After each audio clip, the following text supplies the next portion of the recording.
What's up, sports fans? Welcome to KLW Sports Gaming. Thank you so much for clicking on this video and checking me out. And now it's time to introduce you guys to this series. This is my Cincinnati Reds franchise.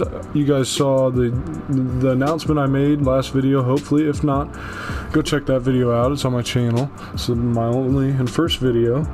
And I made the announcement that I will be doing a franchise mode with the Cincinnati Reds on this channel. So the biggest difference between this franchise mode and others you may see on YouTube is that I really prioritize gameplay and playing the games. I'll do my best to focus on the farm system and building the team. I'll do my best. I've had a hard time with that in the past, but I'll find ways that I enjoy and that you guys enjoy, is looking at my farm system, maybe playing games with my double and triple A teams. We'll see. We'll get through that part of it together, but my number one priority is getting the real experience of a grueling MLB season. I've had most episodes will consist of 2 to 3 highlights. This episode I'll only show you opening day because I want to take the time to explain this all to you. Every once in a while I just do updates. We'll look at standings, any changes we made to the team, and statistics. We'll also have a minor league update every once in a while where we look at statistics and who's making their way up the ladder to the show. So let's take a look at our roster first off. Let's look at our 40-man roster. Take a look at our MLB roster. There you have Eugenio Suarez. He is the Reds' highest rated overall player, definitely their best player in my opinion. You know, I'm a Cardinals fan, so I don't watch the Reds as much as maybe some of you guys do. Maybe you guys are big Reds fans, so anytime that you guys feel you can help me out in the comments, I would really appreciate that. You know, further my knowledge of the Cincinnati Reds, that's what I want. But from what I saw last year, Eugenio Suarez is definitely their best player. Trevor Bauer, a guy that they brought in late last year. I mean, he's a good pitcher. He's had problems, of course. It's kind of a head case, but we'll see how he does this year as well. We'll see if we want to keep him around for that long. We want to take a look actually at his contract. Yeah, he's good. Just this year, he'll be on arbitration next year, so we'll see. He'll be a free agent, and he'll be a free agent next year. Yeah, next year he'll be a free agent. Sorry, I thought it was arbitration. We have Luis Castillo. He is a young pitcher for us, 87 overall. Definitely my favorite and most intriguing part of this team is him. I'll talk about him more in a minute. Nicholas Castellanos just came over from the Cubs. He's a guy, you know, that will definitely, I feel, needs to carry this team, has to put this team kind of on his back, show him, you know, he's the most superstar-esque guy we have on this team. Sonny Gray, another good pitcher. Mike Moustakas, another guy that we brought in just last year. The Reds brought him in last year, and, you know, another great part to this team. Joey Votto, the seasoned vet, the guy, you know, the clubhouse dad, you know, the guy that kind of pushes everybody in the right direction. Then you got the rest of Michael Lorenzen, of course, very intriguing player. The rest of the Reds MLB roster, just kind of the glue of the team. Derek Dietrich, however I want to mention, is starting in AAA. I don't understand this that much because to me he seemed like he played really well last year, but he's starting in AAA, and that's where we'll keep him. Our best prospect is Jose De Leon. I'd say he's 27, a 68 overall. He's got a B potential. Look at his player card, you know. Good stats for the most part. A guy that we could definitely groom into becoming an MLB pitcher. Just not a lot of guys that we love here outside of our MLB roster. We're definitely going to have to do our best to build up this farm system. Not a lot of high potential guys. Tyler Mahle, another B potential guy. These guys down here, B potential, but just lower overalls. Older guys, a little older. Tony Statalian, a 53 with a D potential. He's 22 years old. A relief pitcher, and a lot of pitchers on our 40-man in the minors, but we'll see what we do there later on in the series. Now let's take a look at our lineups. Changed them around just a little bit. Aristides Aquino, I know some of you Red fans might think this is weird, but to me it seemed like it made a lot of sense. He does hit for power often, had a lot of home runs last year, I remember, but he's got good speed. Just made a lot more sense than Castellanos to me in the one hole, so that's where we'll put him. He's in there for 3 of them there. Nick Senzel, you see him with the DH. He will bat first and DH for the team.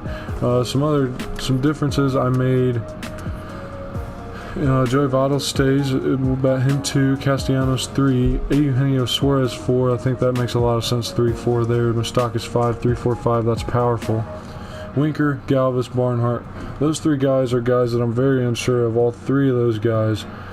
And then our pitcher, obviously. And take a look at our pitching rotation. Castillo is going to be our ace, and I want him in as many ace positions and situations as he can be in. Trevor Bauer is preset in the game as the ace, but just because of his overall. But it makes more sense to me to have Castillo there, Bauer R2, Gray, D. Scalafani, and Wade Miley as our 5. Let's talk a little bit before I get into gameplay about some predictions and maybe some goals I have for the team and kind of how I will go along with this series. So basically, I plan on playing as many seasons as it takes to win a championship with the Reds. If it's this year, we'll start a new franchise with a different team. If it's not, we'll continue to build and go on. With the Reds team, I just think after you win a championship, there's no reason. You're not rebuilding anymore. You're not building that team, really. You're just kind of trying to keep them at a contending level, and that's not really that much fun for me as I see it. So if I have to import this franchise into the next MLB The Show game, I will, if I haven't finished and I haven't won a championship yet. So that's kind of where I see myself going with this series and all the series on my channels pretty much. My prediction for this team is that we'll finish anywhere from 2 and 4 in the NL Central. I think the Brewers have it locked up at 1. Cardinals, Reds, Cubs, they all kind of are mixed in there from 2 to 4. We'll see. We could go 2, we could go 4, we could go 1. They have a lot of talent on this team. I just don't see it yet. We're missing a few pieces. You saw it lower in our lineup. That's my prediction. But anywhere from 2 to 4, I think my goal is to win 85 games. If I do that, I may be able to get the 2 spot and a wild card. We'll see. With that being said, let's get in some action. Opening day, Flaherty, Castillo, Cardinals, Reds. And folks, we finally have baseball. It's opening day 2020, and this is Cincinnati Reds baseball from Great American Ballpark. Our Reds are taking on the St. Louis Cardinals, NL Central Division rivals today in what should be an outstanding game, partly because of these 2 pitchers. Luis Castillo, the Reds pitcher on the mound, has started in 32 games with a 15-8 record last year and a 3.4 ERA. He's taking over the ace role for the Reds. For the Cardinals, it'll be Jack Flaherty on the mound. He was their go-to guy last year. He was 11-8 with a 2.75 ERA in 33 starts. Taking a look at that Reds lineup that will have to face him, you see Aquino leading off, Votto, Castellanos, Suarez, Moustakas, Winker, Galvis, Barnhart, and then Castillo in the pitcher spot at 9. The Cardinals lineup, they're Wong, Fowler, Goldschmidt, Carpenter, DeYoung, Molina, O'Neill, Lane Thomas, and Jack Flaherty. That's who Castillo will be facing. Started off in the top of the first, a 2-1 count to Colton Wong, and he will ground to the shortstop over there. That is Freddie Galvis, and Galvis will make a nice play and get the out. An 0-2 count with 1 out in the top of the first now to Dexter Fowler, and Fowler will strike out on a nice circle change from Castillo. He had that pitch working all day long. 2 outs in the top of the first now, a 1-1 count to Goldschmidt, and he will fly out to right field. So a 1-2-3 inning. Aristides Aquino makes that play, a 1-2-3 inning for Castillo. And we go to the bottom of the first now, a 2-0 count, and Aquino will come up and get a base hit to start off the inning, and the Reds have their first hit of 2020. Castellano and Votto would both get out to get outs number 1 and 2 in the first inning, but then Eugenio Suarez has a nice at-bat and draws a walk. There would then be Moustakas, and he would do the same. A 3-1 pitch misses from Flaherty, and man, he is struggling with control early. It would then be Jesse Winker, the 6-hitter here, up to bat, and he would go gapping to the right center gap. That'll score 2, bring Moustakas to third, Winker into second, and just like that, the Reds have a 2-0 lead in the bottom of the first. It would then be up to the 7-hitter Freddie Galvis to try and keep the inning alive, and on an 0-2 count, he would look at strike 3. But the Reds do their damage. They get 2 runs there in the bottom of the first. A nice way to start off the year. We now head to the top of the third, and Castillo hits Tyler O'Neill. So Castillo finds himself in a little trouble. He would walk the next batter, and then with 1 out in the inning, Flaherty moved those runners over, bunted them over. He would get Colton Wong to strike out. So now he has 2 outs with Dexter Fowler runners on second and third, and you get Fowler to strike out as well. That circle change was working nicely all day for Luis Castillo. We now go to the top of the fourth, an 0-2 count, and the Cardinals will get their first hit via Paul Goldschmidt there. So the Cardinals have a base runner in the top of the fourth with nobody out, a 3-2 count to Matt Carpenter, and he'd strike him out on that circle change. So now they have 1 out in the top of the fourth with Paul Goldschmidt on first. Same thing would happen to DeYoung. He would strike out looking at that circle change. Then Castillo would walk a guy, and there you go. Tyler O'Neill, the same fate as the other 2 guys that got out. The circle change strikes him out. They get out of the inning. Castillo is on fire today. We go to the bottom of the fourth now, and it's Jesse Winker again. That one's deep into the left center gap, and it would go off the top of the wall, and Winker is into second with his second double of the game.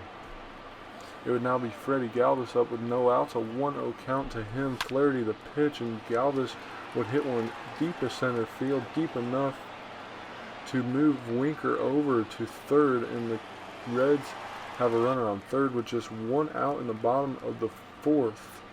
That would now bring up Tucker Barnhart with a 2-1 count. Barnhart would get a single in the center field, and the Reds would score. They make it 3-0 in the bottom of the fourth, and Tucker Barnhart is on first base. We now head to the bottom of the fifth, and that is Joey Votto. He goes gapping out to left center field. He will double. It'll be a ground rule double, and with 1 out now in the inning, it'll be Castellanos, a 3-0 count, and Castellanos will walk. And that will be it for Flaherty's day. A short outing for Flaherty, kind of a rough one. Just couldn't ever find the zone, and there will be Daniel Ponce de Leon to come on and take over, obviously, his first appearance of the year. It'll be Suarez now, with runners on first and second, and a 3-2 count. Excuse me, that's Moustakas, and man, he crushes that ball. It just stays fair over the foul pole, and Moustakas breaks this game wide open, makes it 6-0, a 3-run home run for Mike Moustakas, and the Reds are in full control here in the bottom of the fifth. Ponce de Leon comes on, retired 1, and then he said hello to Mike Moustakas. Finally, after 6 innings and 9 strikeouts, Luis Castillo would leave the game. He had a little bit of trouble with walks. However, Raciel Iglesias would come in and take care of orders in the 7th inning. It would be now to the bottom of 7th, a 3-1 count to Eugenio Suarez, and Aristides Aquino will round third looking to score, and he will. They'll make it a 7-0 game. Eugenio Suarez with the RBI. And then it would be Lucas Sims, a long reliever, coming on here in the 8th inning to try and get these last 6 outs of the game. No reason to go deep into your bullpen when you're up 7-0. And in the top of the 9th now, Matt Carpenter would strike out, and then be up to Paul DeYoung, who would hit a fly ball into left field. No problem for Castellanos out there. And now 2 outs in the inning for the Reds, looking to wrap up an opening day victory. Everyone on their feet, 35,000 plus. And Yadier Molina smokes one into the left center gap, but Jesse Winker makes an incredible play, a great read on the ball. And there you go. That is your ball game. Luis Castillo gets the win. Jack Flaherty gets the loss. You know, both pitchers struggled with their control. Flaherty just not the outing you want to see. Luis Castillo played very well, dealing nicely. Like I said, you'd like to see him do a little bit better with his control. Anyways, hitting-wise, Mike Moustakas went 1 for 2 with a home run and 3 RBIs. Winker was 2 for 4 with those 2 doubles and 2 RBIs. Aquino was 3 for 4 with a double as well. Suarez 1 for 3 with an RBI. On the Cardinals side of things, not much hitting. 1 for 2 was Lane Thomas. He also walked. Goldschmidt was 1 for 4 with a base hit. No one else recorded a hit. Yadier Molina walked. With all that being said, that's it for me today. That's all I got. It's episode number 1 of the Cincinnati Reds franchise. I appreciate you guys tuning in. I'll see you soon with episode number 2. Please like, comment, and subscribe if you can, as well as share this video. Alright guys, I'll see you in the next video.